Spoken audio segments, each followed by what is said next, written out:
name is Matthew Seacrest, and my research study is on listening to lo-fi music while studying and how it affects memory retention. A little bit about me. I'm a senior at Bassett High School, and after graduation, I plan to attend Brigham Young University to pursue a bachelor's in exercise science. Afterwards, I hope to transfer to a doctorate program in physical therapy. The connections I have to my study topic, I am in the Bassett High School band, and I have been playing music since kindergarten. I love music and I love listening to music. I've noticed while listening to music while studying, it helps me personally limit distractions, and I wanted to see if that's the same with others as well. I didn't find any solid evidence for lo-fi music and memory retention during my research, and I hope to find that it may help students focus. Memory retention. The hippocampus is the area of the brain that stores the data.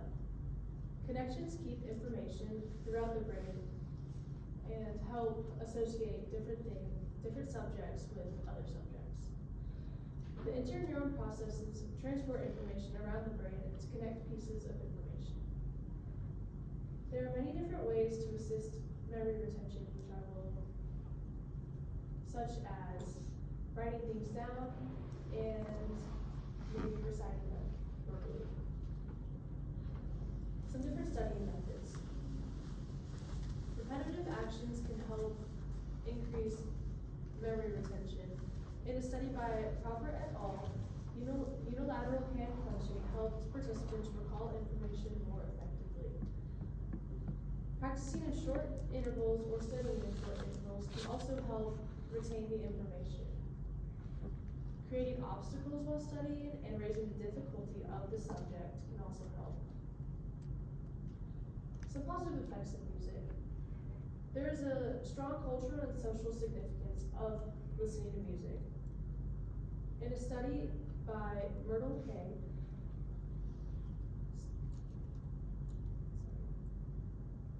participants with cochlear implants or hearing aids or hearing disabilities usually avoid social interactions because of their lack of hearing, and many social interactions that use music because they cannot hear it as well.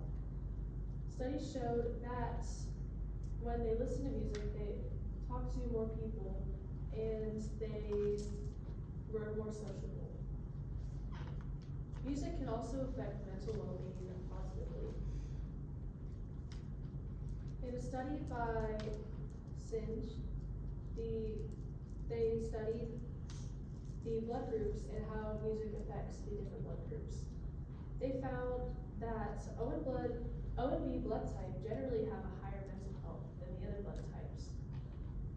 Through this study, they found that the O blood group has a higher increase in mental health while listening to music. For blood pressure and heart rate, all blood types increased. They all had a higher, all blood pressure went down and all heart rate decreased while listening to music. They also had an overall, O blood group had a higher increase in mental health with music listening. They're all, lo-fi music, lo-fi stands for low fidelity music, which means that there are less perfections in it than high fidelity music, which is more mainstream. Most of pop music is high fidelity music. Lo-fi has many stress reduction benefits. Music and memory retention or recall. Memories are associated with songs throughout our lives, and in a study by Janata et al., researchers played nostalgic music and participants wrote down their memories. When analyzing the data of this study, the researchers found that music was associated with many different memories, such as happy moments, heartbreak, and day-to-day life. Music connects life through many aspects. In a study by Nicole et al., dementia patients used duet software to play music with a loved one. And through playing duets with the loved ones, they remembered forgotten memories such as first dates, first time they wanted to get to know someone, and many very important memories that they would never remember without that. This leads to, there are many memory loss benefits, and music overall helps all people with memory retention or recall. In a study on more dementia patients, the overall well-being increased when caretakers and caregivers help play music for the dementia patients. Music and studying. Music has been known to minimize distractions by blocking out the outside noise while studying and taking in information. This can be different if you are listening to music with a loud or fast tempo. The best tempo to listen to music with is 60 to 80 beats per minute because it replicates the resting heart rate. Concept maps, such as this one in this photo, can be used to map out information and leave the brain and keep it focused while listening to music, which leads to electronic dance music, or EDM, was used in a study by Howe et al. And that group found that when listening to EDM music, medical students' academic performance increased. Through my research, I found that there is more research needed to fill the gaps. Specifically, there was no specific studies on how lo-fi music affects academic performance or memory retention or focus. And there were no studies on how music affects high school students. Which leads to my research question: how does listening to lo-fi music while studying affect memory retention? These are my hypotheses. My null hypothesis was, if music is played during the study session, there will be no change to the results of the test. My alternative hypothesis, or what I was testing, is if music is played during the study session, the test results will be higher than the control group. These are my variables. My independent variable was the lo-fi music played during the study session. My dependent variable is the test result comparison. My control variable is the study session that music was not played in. And my constants are the vocabulary of the test, and I use the same people for both tests. These are my methods. I started out by creating 2 different test and study sheets. I had a list of 300 common SAT vocabulary words and their definitions, and I took a simple random sample of 15 for both tests to gain my vocabulary words. I obtained consent from all my participants, and my sample size was 35. I used Basset High School students, and I used a high school classroom for my experiments. Here's the first study sheet and the first test sheets. The second one was the exact same, minus I used the different vocabulary words so that they did not know the vocabulary words twice. This is my continuation of my methods. I gave out my study sheets, and I started a time limit of 15 minutes. I did not play music during this first session. During the 5-minute break after the study session, I took up the sheets, and then I passed out the test sheets. There was no timer for the test, and when they completed, they handed it in. The second test was the exact same, except for I played lo-fi music during the 15-minute study session. I then compared the test results of both my sessions. These are my results. My mean value of the control group, or the first group, was 13.1714. The mean value of my independent variable was 13.0571. My significance level is alpha equals 0.05, and my standard deviation of the first group is 2.5378. and my standard deviation of the second group is 2.9798. My p-value is 0.5683.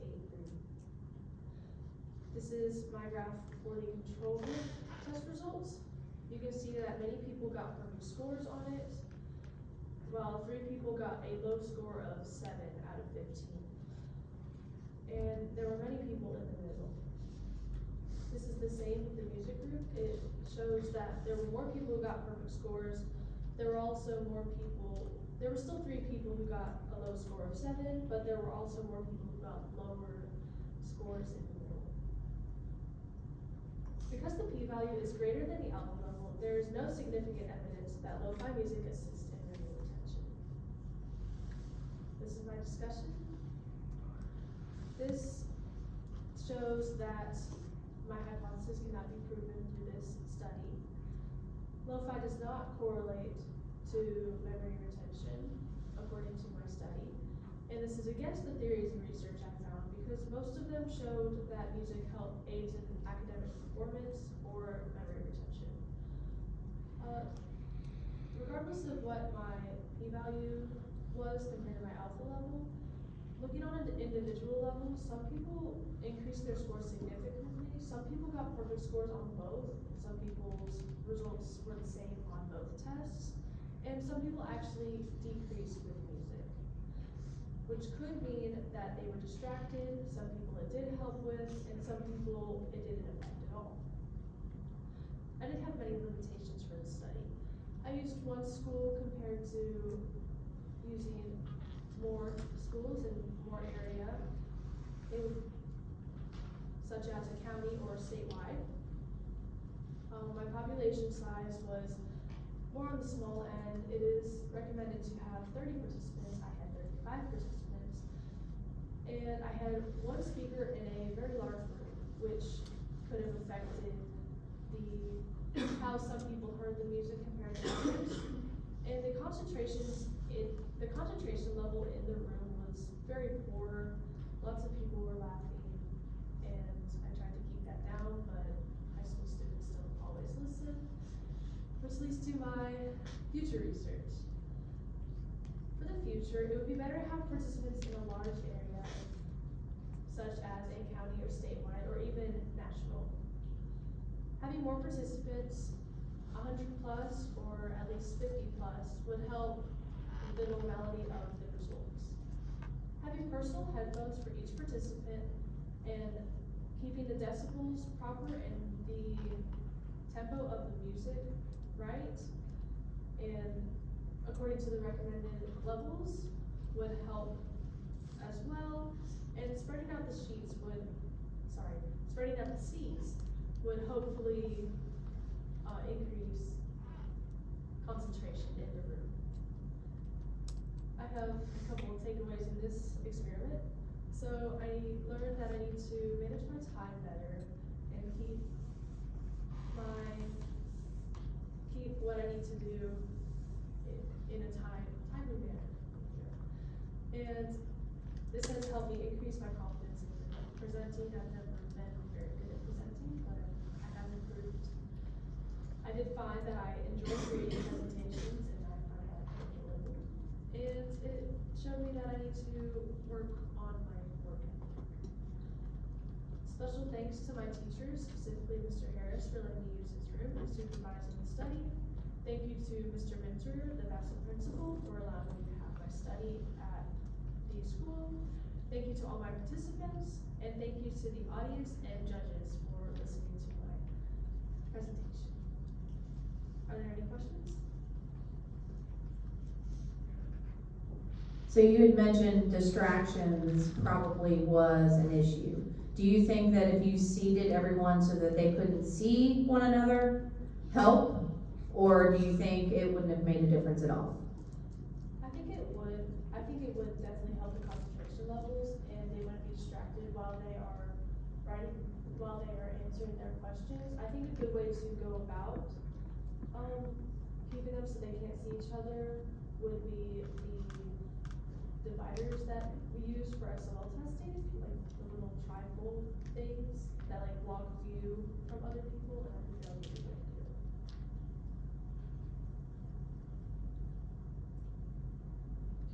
Do you think that, did you give the tests like one after the other? Yes.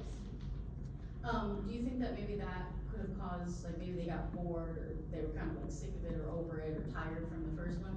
That might have made an effect as well on maybe the results in the second?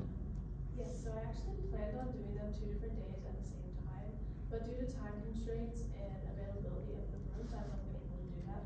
So I do think that had a contribution to how much they tried on the second test and also how their concentrations were during the study sessions. I think that segregated attendance.